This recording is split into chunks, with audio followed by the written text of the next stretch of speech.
Good morning to all of my lovely students. Or yesterday we just hit the first lesson of our course from the Flamingo book named The Last Lesson by Alfonso Daudet. Alfonso Daudet का lesson कल कर चुके हैं हम लोग और मैंने बहुत डिटेल्ड वे में उसको पढ़ाया है, देख सकते हैं आप.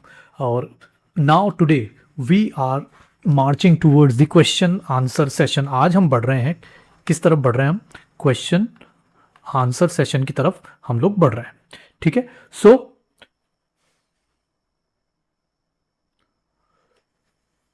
सपोज बहुत सारे ऐसे स्टूडेंट्स हैं जिन्होंने उस चैप्टर को नहीं देखा है, तो you just go back to the channel और चैनल में जाकर उस लेसन को आप देख लीजिए ताकि जो आज का सेशन है you can easily have a better understanding on that. आपको समझ में आएगा कि कैसे चीज़ें आपस में कनेक्टेड है. और आज जो सेशन में लेने जा रहा हूँ क्वेश्चन आंसर का, उसमें सिंपल ये चीज़ है कि छोटे वन लाइनर्स या 20-30 वर्ड्स के क्वेश्चंस हम लोग यहाँ पर पिक कर रहे हैं. इट डजंट मीन कि आपको लेंदी क्वेश्चन करने को नहीं आएंगे, समझ में नहीं आएंगे. बूंद बूंद से ही खड़ा बढ़ता है. और अगर आप छोटे क्वेश्चन जो 2-3 लाइंस के हैं उनको अटेम्प्ट करते हैं तो definitely you will make your own path towards the lengthy question. आप खुद अपना रास्ता बना लेंगे बड़े क्वेश्चंस को करने के लिए. स्टिल अगर आपको लगता है कि मैं बड़े क्वेश्चंस भी कराऊं जिनमें 40-50 वर्ड्स हों तो मुझे कमेंट करके जरूर बताएं ताकि मैं उस पर भी 3-4 क्वेश्चन आपको अटेम्प्ट करके बता दूंगा. और किस तरह से लिखा हुआ है, कैसे क्या करना है, यहाँ पर सब कुछ डिस्कशन होगा. और इस तरफ का एरिया मैंने थोड़ा सा खाली छोड़ दिया है. कुछ अगर यहाँ होता है तो हम लोग यहाँ से उसको समझ सकते हैं इस खाली एरिया में. So why was Franz scared to go to school. ठीक है. 2 कैरेक्टर हैं मेजर यहाँ पर. Mister Hamel, he is playing the teacher's role, main teacher हैं. और फ्रेंच जो कि एक बच्चा है हु इज अनअवेयर, वो बिल्कुल जानता नहीं है what freedom means to him, कि उसके लिए स्वतंत्रता का क्या मतलब है. He is always out there in the open, हमेशा बाहर रहता है घर से. There is no plans for future for study. बिल्कुल बच्चा जो है एकदम से ये कह सकते हैं आप कि केयरलेस है स्टडी के लिए और अपनी और चीज़ों के लिए. लेकिन आज जब वो क्यों डरता है स्कूल जाने से? Because he was late. एक तो ये कारण है. दूसरा, बच्चा जो है hadn't prepared his lessons on what? Participles. जो मिस्टर हेमल ने दिया था एज होमवर्क करने के लिए, उसने उन पार्टिसिपल्स के लेसन को प्रिपेयर ही नहीं किया. ठीक है. अब यहाँ हेडंट इसलिए आया क्योंकि पास्ट टेंस की बात है, उसमें भी मिस्टर हेमल ने और पहले कहा था, इसीलिए हेडंट का इस्तेमाल किया गया प्रेपर्ड. ये मैं इसलिए बता रहा हूं क्योंकि आप जब लॉजिकल वे में चीज़ों को लिखना समझना शुरू करेंगे ना, तो tenses are no barrier for you. आपके लिए टेंसेज कोई बाधा ही नहीं रहेगी, है ना. तो देखिए, पास्ट में एक तो गुस्सा थे, वो लेट था स्कूल के लिए. क्यों? क्योंकि उससे भी पहले उन्होंने होमवर्क दिया था और वो उसको भी नहीं कर पाया था. तो ये किस में लिखेंगे हम लोग? प्रेजेंट परफेक्ट में लिखेंगे, पास्ट परफेक्ट में लिखेंगे, माफ चाहूंगा. Past perfect is simply what? Had plus V3. ठीक है. आ गया समझ में? नाउ की प्लॉट्स इज व्हाट? की चीजें कैसे बनी. तो अल्सेस और लॉरेन जो है, जिसमें अल्सेस की यहां ज्यादा बात हुई है इस चैप्टर में, इन्हें एनेक्स्ड कर लिया गया है. एनेक्स्ड का मतलब होता है चीजों को हड़पना. By Prussians. Prussians were the Germans of old times. उस जमाने में जर्मनी को प्रशिया कहा करते थे. तो जर्मनी ने उन पर अटैक किया, उन पर इन्वेड किया और आज जो है वो उसको क्या कर चुके हैं? हड़प चुके हैं. अनेक्स्ड का मतलब हड़पना. ठीक है. Order from Berlin came. Order निकल कर आया बर्लिन से, वहां की मिलिट्री से, कि only German to be taught. और अब उनकी जो सरकार चाहती है जर्मन्स की कि यहां पर there is only one language in the schools being taught to the student. एक ही भाषा पढ़ाएंगे बच्चों को, वो है जर्मन लैंग्वेज. ठीक है. There will be no teaching in French language, जो कि उनकी मदर टंग है. उसमें कल से पढ़ाई नहीं होगी. कितना बड़ा एक ये देखें आप कि हमारे बीच में आइडेंटिटी क्राइसिस है, हमारे पहचान का संकट खड़ा हो गया कि अपनी लैंग्वेज, हमसे कोई कहे कि हमारी मेवाड़ी, हमारी हाड़ोती, ढूंढाड़ी लैंग्वेज हमसे कोई ले ले तो और छीन ले और हमें बोलने ही ना दे, तो हाउ विल यू फील. वैसा ही यहाँ पर जो बिल्कुल इमोशनल एक फील है, यहाँ पर दर्द है.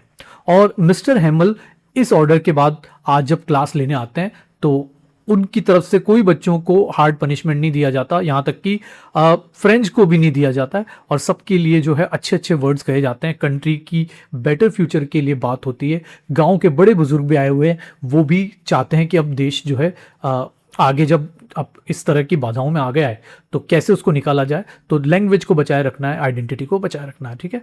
इस तरह से क्वेश्चन डेवलप हुआ है. आगे बढ़े. आगे बढ़ने से पहले मैं ये बता दूं कि आप लोग अगर चाहें तो चैनल को सब्सक्राइब कर सकते हैं और आगे से जो भी वीडियोस आएंगे आपको इजीली आपके चैनल पर, आपके जो भी आप यूट्यूब वगैरह देखते हैं उस पर बहुत ईजिली मिल जाएंगे।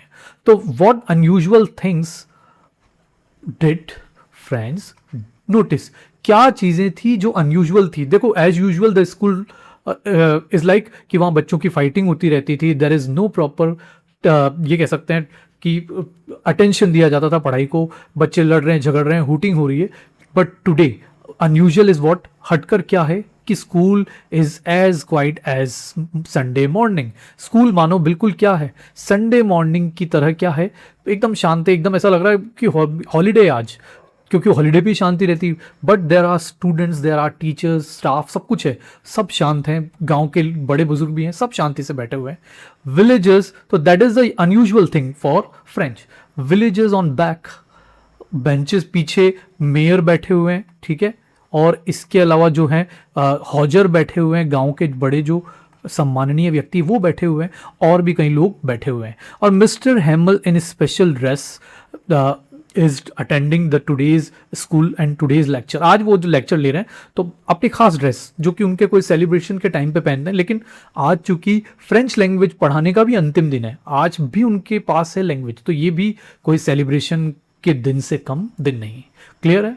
What did mister Hamel say about French language, French language के बारे में मिस्टर हेमल का क्या कहना है। Suppose there are one liners question being asked in the exams, अगर एक लाइन में पूछ लिया जाए कि क्या क्वालिटीज नहीं थी, तो एक तो उन्होंने इस भाषा को सबसे मोस्ट ब्यूटीफुल कहा, ही कॉल्ड इट क्लियरेस्ट कहा, सबसे साफ सुथरी, पता लगता है कि एक दूसरे से क्या बातचीत हो रही है, एंड मोस्ट लॉजिकल और तार्किक भाषा है ये। तो these are the 3 major qualities of a language named French language. देखिए हमारे भी अपनी लैंग्वेजेस जो हैं तो हम भी उनसे प्यार करते हैं, ऐसे ही हमारा अब स्टैंड होता है हमारी लैंग्वेज के लिए, वैसे ही हर व्यक्ति का अपनी मदर टंग के लिए वैसा ही भाव होता है, जैसा कि यहाँ पर देखने को आया है। किसके लिए? मिस्टर हेमल के लिए।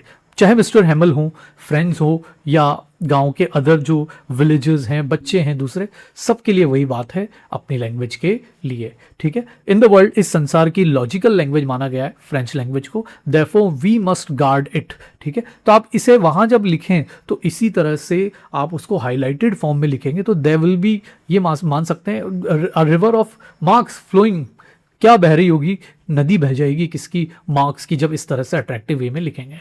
And finally there will be a slogan, एक क्या होता है वहां पर, there is a slogan written on the black board by mister Hamel. क्या लिखते हैं ब्लैक बोर्ड पर वो, वीव ला फ्रांस। ये भी वन लाइनर हो सकता है कि किसने लिखा और इसका मीनिंग क्या है कि फ्रांस क्या रहे, मे फ्रांस लिव लॉन्ग, मे फ्रेंच लैंग्वेज लिव लॉन्ग।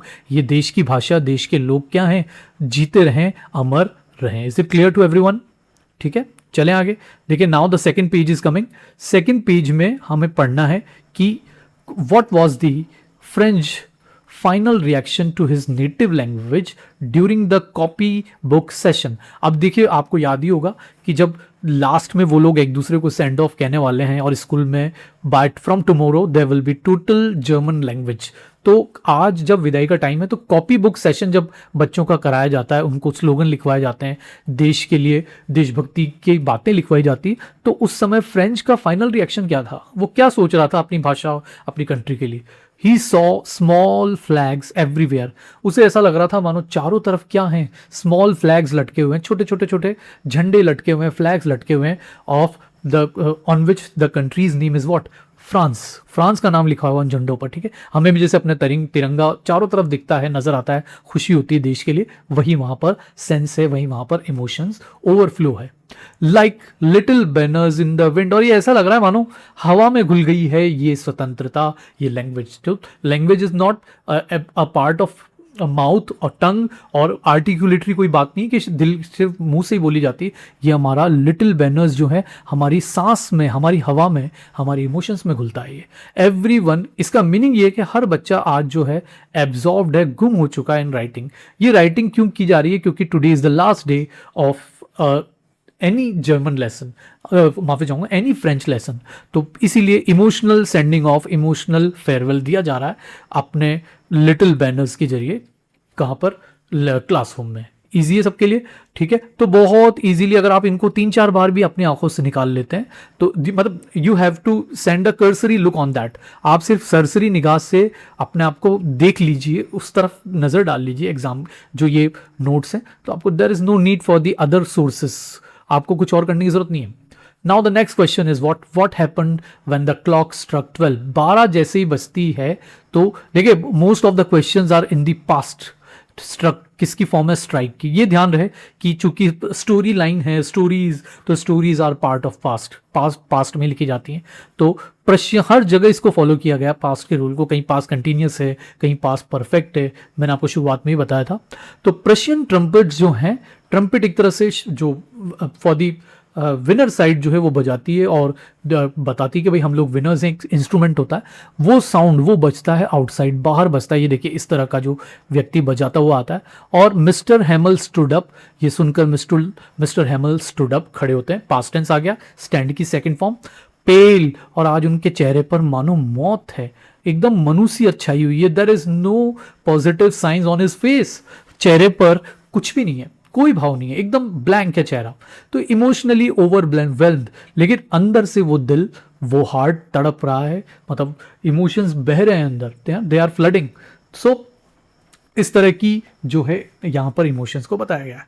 तो देन मिस्टर हैमल, उसके बाद मिस्टर हैमल क्या करते हैं कि turn to the black board, black board पर जाते हैं, picked up a piece of chalk and wrote what we la France, France भाषा अमर रहे। ये उनके इमोशंस थे जो इतने देर से बंद थे in the heart, in the mind, और फाइनली माफी चाहूंगा, माइंड नहीं, इमोशंस दिल में ही होते हैं, और आखिरकार वो वर्ड्स के रूप में कहाँ उभर कर आते हैं। दे आर मतलब इमर्ज्ड ऑन अ बोर्ड, है ना। पहले वो नजर नहीं आ रहे थे, लेकिन अब नजर भी आ रहे हैं, ठीक है।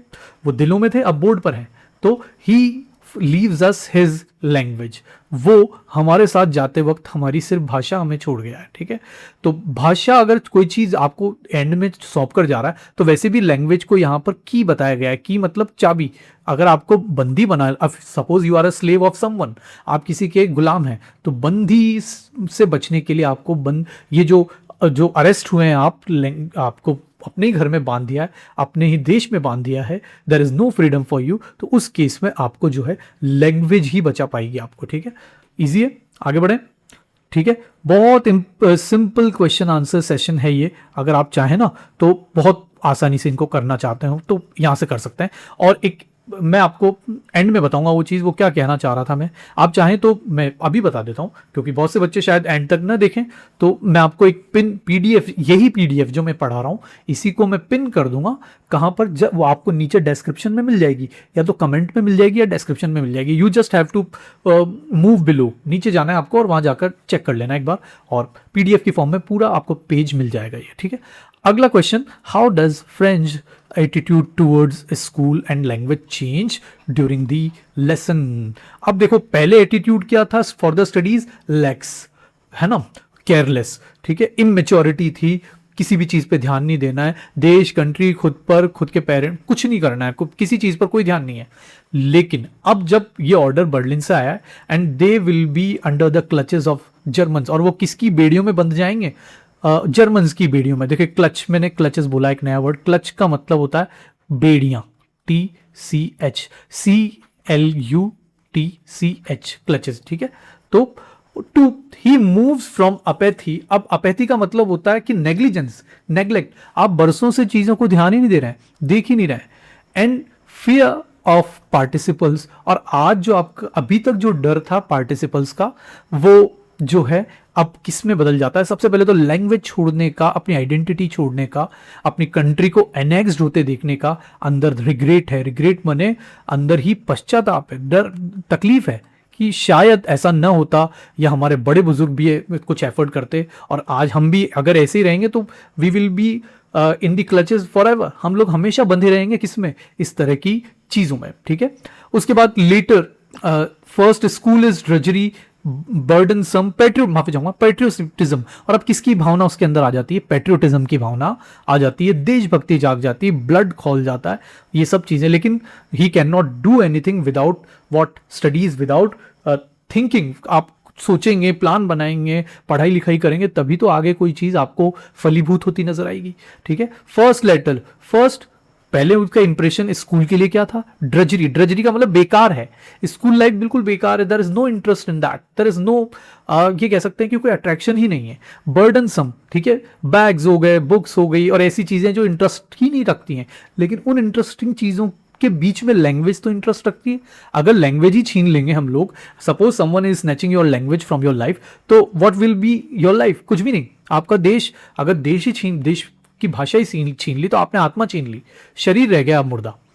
बाद में अब वो मिस्टर हैमल को अप्रिशिएट करने लगता है, फ्रेंच लैंग्वेज को अप्रिशिएट करने लगता है, एंड ही इज स्वॉर्न इन, और वो कसम खाता है। देखो मैंने स्वॉर्न इन बोला है ना, या यहाँ स्वॉर कह सकते हैं। He swore to make this country perfect, make this country great again. वो दोबारा इस देश को अच्छा बना देगा, ग्रेट बना देगा, ऐसा वो स्वॉर करता है। और ऐसा करने के लिए he needs to study harder, उससे पढ़ाई लिखाई करनी होगी, ठीक है। Revise this character shift before, पहले क्या हुआ और ये बाद में क्या हुआ। ऐसा देखो आप यहाँ पर कार्टून की फॉर्म में भी बनाया हुआ है, तो बहुत अच्छा आपको सेंस मिलेगा, जानने को मिलेगा, ठीक है। आगे बढ़े हम लोग, तो की थीम्स एंड कोड्स। तो key themes and significant codes, importance of native language to identity. अगर इंसान की जो स्थानीय भाषा है वो उसकी आइडेंटिटी है, उसका एक तरफ से वो कह सकते हैं कि एथनिसिटी है। भारतीयों की एथनिसिटी हिंदी है, ठीक है, संस्कृत है, तमिल है। ये भाषाएं हमसे छीन ली जाए तो हमारी आत्मा, हमारी आइडेंटिटी, पहचान ही हमसे छीन ली, ठीक है। कल्चर एज रेजिस्टेंस, और कल्चर जो है वो विरोध पैदा करता है। हमारा जो कल्चर है वो एक तरह से ये कह सकते हैं कि हम दूसरे कल्चर को असिमिलेट कर सकते हैं, उसमें शामिल हो सकते हैं, लेकिन अपने कल्चर को छोड़ नहीं सकते, ठीक है। आ गई समझ में। उसके बाद देखें पर्सनल रिफ्लेक्शन। अगर पर्सनल रिफ्लेक्शन की बात करें तो दो ही लोग हैं यहाँ पर जिनकी पर्सनैलिटी को ज्यादा बताया गया है, mister Hamel as teacher and friends, little friends as a student. The story emphasis, और हमारे जीवन पे भी इंपैक्ट पड़ता है इसका। कैसे? As the emotional impact of what, of forced assimilation. ये मैंने बोला भी था अभी।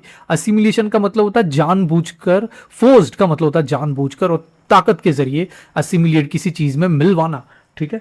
तो ये किस में मिलवाया गया? जर्मनी द्वारा। जर्मन अब जो हैं वो now they are going to rule the country, है ना, वाइल डिप्राइविंग देम। और वो उसी दौरान क्या कर रहे हैं? डिप्राइव कर रहे हैं, छीन रहे हैं ऑफ देयर लैंग्वेज, उनकी भाषा को, उनकी आइडेंटिटी को। How would I feel if my language was taken. मुझे कैसा लगेगा, suppose you are in French place, अगर आप फ्रेंच की जगह पर होते तो आपको कैसा लगता? Suppose you are mister Hamel, तो आपको कैसा लगता कि हमारी लैंग्वेज ही छीन ली हमसे। नाउ वी आर जस्ट, ये कह सकते हैं आप कि वी आर डम, ठीक है, हम गूंगे बहरे हो चुके हैं, हमारी बोलने की आपस में कोई इमोशंस ही नहीं रह जाएंगे। The lesson, last lesson is what is about more than just a class. ये बहुत अच्छी लाइन है। You can add this line, include this line in what, in your answers.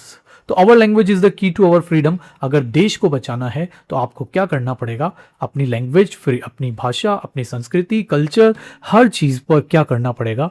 आपको ध्यान देना पड़ेगा, को ये देखना पड़ेगा, make sure that no one can easily take it over from your hand, from your life. आपके जीवन से कोई इसे आसानी से छीन नहीं सकता है, ठीक है। इसके अलावा कुछ हार्ड वर्ड्स भी हैं जो कि आपने देखा ही होगा, सिनोनिम एंटोनिम की फॉर्म में पूछे जाते हैं। एक तो एनेक्सेशन। एनेक्सेशन इज व्हाट, कि आपने किसी की संपत्ति को क्या कर लिया है? हड़प लिया है। हड़पने को we can take over. Take over का मतलब हड़पना ही होता है एक तरह से, ठीक है। और किसी की चीज को एनक्रोच करना, उसकी संपत्ति को खींच लेना उससे, एनक्रोच, ROACH, एनक्रोच का मतलब, ठीक है, OAC, एनक्रोच का मतलब हड़पना, ठीक है। लिखते वक्त थोड़ी सी दिक्कत है तो कोई दिक्कत नहीं, ENCROACH, एनक्रोचमेंट, ठीक है। तो इसीलिए एनक्रोचमेंट रोकने के लिए सरकार क्या लाती है? बुलडोजर लाती है कि आप लोग किसी चीज को कब्जा ना कर लें। और इसके अलावा फोर्स्ड लैंग्वेज, ठीक है। और ये फोर्स्ड लैंग्वेज कौन सी है? ये जर्मन लैंग्वेज है, ठीक है। नेटिव टंग यानी हमारी मदर लैंग्वेज। और सोलेमिटी क्या होती है? सोलेमिटी इज व्हाट, कि आप चीजों को अब कैसे समझने लग गए? ग्रेव, सीरियस, ठीक है। और अब आप जो हैं एक तरह से एक्टिव हो गए हैं, किसी चीज के लिए एक्टिव, मतलब जैसे ये कह सकते हैं कि अब एक्टिव भी हो सकता है, सीरियस भी हो सकता है, बहुत गम भरे मूड में हम रह रहे हैं। एक वर्ड और है इसमें, मैं आपको यहां लिख कर दे देता हूं, पेल। पेल का मतलब होता है डेड, एकदम मरा हुआ, एकदम येलोइश, जैसे मरने के साथ आप देखना इंसान की जो स्किन है वो येलो पड़ जाती है, because there is no blood flowing inside the veins, अंदर शरीर में कोई ब्लड ही नहीं बह रहा है। तो जब ब्लड ही नहीं बहेगा और कोई सेंसेशन ही नहीं होगी, कोई फ्लो नहीं होगा वो ब्लड का, तो डेफिनेटली चीज़ें, इंसान की मौत हो जाती है। लेकिन यहाँ पेलनेस का मतलब होता है मनुष्य चेहरा एकदम दुखी है, परेशान है, वो भी एक तरह से मौत जैसा ही होता है। तो सिंबॉलिकली ये एक प्रतीकात्मक बात कही गई है यहाँ पर, ठीक है। सो इसके अलावा फिर भी अगर आपको लगता है कि मैं कुछ 3-4 मेजर क्वेश्चंस भी कराऊं, तो आप you can just drop a simple comment in the comment section and I will work on it. मैं इस पर काम करूंगा। आज के लिए थैंक यू। वंदे मातरम।